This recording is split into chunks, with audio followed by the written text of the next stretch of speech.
So humans' destiny is determined by the interaction of many different influences, and in Star Ki Astrology, these influences fall in three categories: Earth, humanity, and heaven.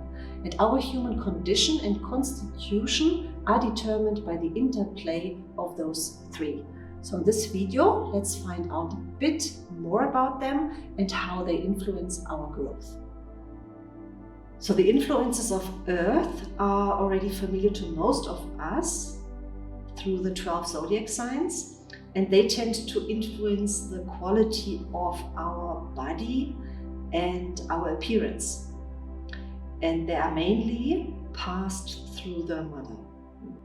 And the influences of heaven relate to our mind and thinking and create our spiritual and mental growth. And this heavenly influence is mainly passed through the father.